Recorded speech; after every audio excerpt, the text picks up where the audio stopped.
2023년 1월 12일 대법원에서 선고된 2022도 1만 1245, 2022도 52. 판결은 오랫동안 해결되지 못했던 살인사건에서 방송, 제보를 통해 얻은 진술을 주요 증거로 사용하여 살인 공동정범을 인정할 수 있는지에 대한 중요한 판단을 내렸습니다.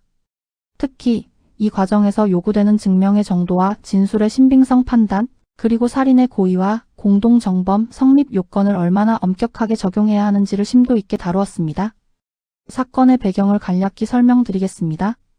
피고인은 1999년경 변호사였던 피해자를 혼내주라는 지시를 받고 3천만 원을 받았습니다.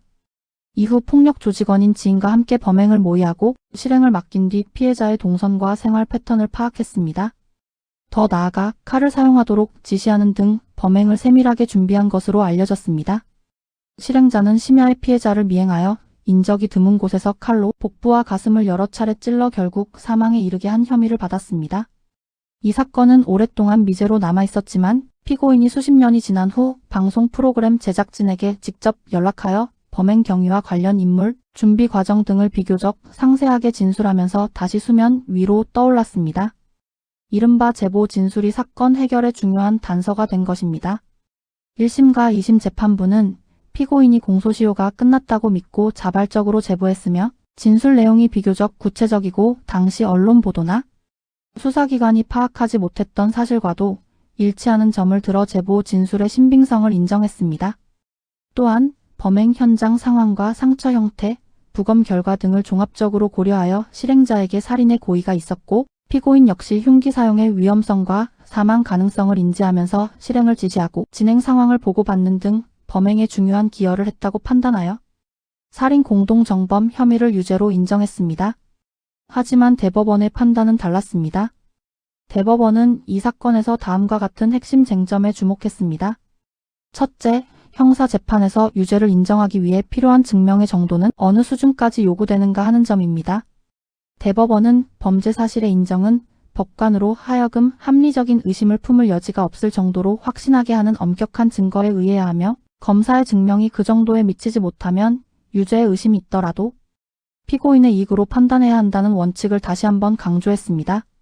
둘째, 공소 사실에 부합하는 진술이 있더라도 그 진술의 주요 부분을 믿을 수 없는 객관적인 사정이 드러난 경우에는 진술 전체의 신빙성이 크게 약화되므로 나머지 부분만 따로 떼어 신빙성을 인정하려면 그 부분만을 믿을 만한 충분한 근거가 있거나 이를 뒷받침하는 다른 증거가 제시되는 등 합리적인 의심을 없앨 만한 사정이 필요하다는 점을 분명히 했습니다.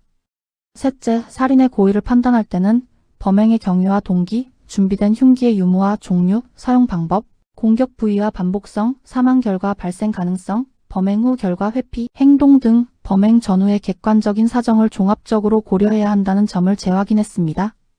넷째, 공동정범은 공동가공의 의사와 기능적인 행위 지배가 필요하며 단순히 타인의 범행을 인식하면서 제지하지 않은 정도로는 부족하고 상호이용 관계가 합리적인 의심 없이 증명되어야 한다는 법리를 다시 한번 강조했습니다. 대법원은 구체적인 사실관계에 비추어 볼 때 1심과 2심의 유죄 판단을 그대로 받아들이기 어렵다고 판단했습니다. 특히 피고인의 제보 진술 중 주요 부분이 객관적인 사실과 명백하게 배치되는 점이 드러났고 피고인이 그 허위 진술의 경위를 제대로 설명하지 못한 채 진술을 번복해 왔다는 점을 중요하게 보았습니다. 예를 들어 범행을 지시한 인물을 특정하는 진술에서 객관적인 수감 기록과 충돌하는 부분이 확인되거나 실행자의 도피 관련 진술이 다른 범행 사실과 모순되는 정황이 드러났음에도 불구하고 피고인은 이에 대해 일관된 설명을 제시하지 못했습니다. 또한 지시자와 실행자 모두 이미 사망한 사람이었기 때문에 진술을 통해 신빙성을 교차 검증하기가 어려웠다는 점도 문제점으로 지적되었습니다. 뿐만 아니라 피고인의 제보 진술을 뒷받침할 객관적인 증거나 구체적인 정황이 부족했으며 특히 직접적인 실행 행위를 하지 않은 피고인의 기능적 행위 지배를 인정하려면 역할 분담과 범죄, 실현 과정에서의 지위 및 기여가 구체적으로 입증되어야 하는데 이를 보강할 만한 자료가 충분하지 않다고 판단했습니다. 1심과 2심 재판부가 신빙성의 근거로 제시한 진술의 구체성 역시 사건이 장기간 언론에 반복적으로 보도되면서 흉기의 형태나 부검, 결과 등 정보가 상당 부분 알려져 있었던 점을 감안하면 피고인이 보도 내용을 바탕으로 추정하여 진술했을 가능성을 배제하기 어렵다고 지적했습니다.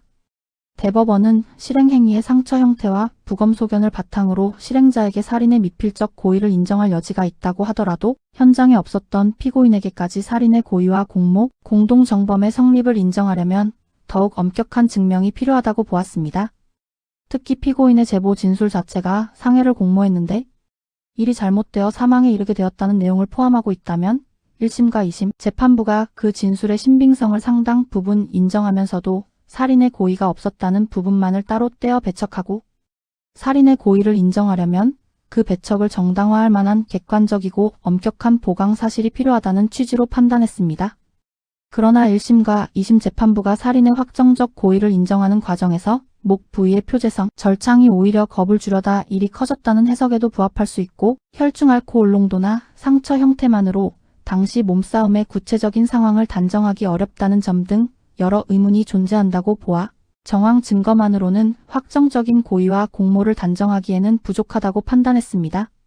결론적으로 대법원은 검사가 제출한 증거만으로는 공소 사실이 합리적인 의심 없이 증명되었다고 보기 어렵다고 판단하여 원심 판결에는 형사 재판에서 요구되는 증명의 정도, 진술, 신빙성 판단, 살인의 고의 및 공동정범, 법리에 관한 오해 또는 충분한 심리 부족과 사실 오인이 있다고 보아 살인 부분을 파기하고 사건을 다시 심리하도록 환송했습니다. 살인 혐의가 파기됨에 따라 함께 심리되어야 하는 보호관찰 명령 청구 부분도 함께 파기되어 환송되었으며 별도로 판단된 협박 혐의에 대해서만 원심의 유죄 판결이 유지되었습니다. 이번 판결은 헌법적인 관점에서 무죄 추정의 원칙과 적법, 절차의 중요성을 다시 한번 강조했다는 점에서 의미가 있습니다. 장기 미제 강력 사건이라는 이유로 증명 기준이 완화될 수 없으며 사회적인 공분이나 그럴듯한 이야기가 엄격한 증명을 대체할 수 없다는 점을 분명히 한 것입니다.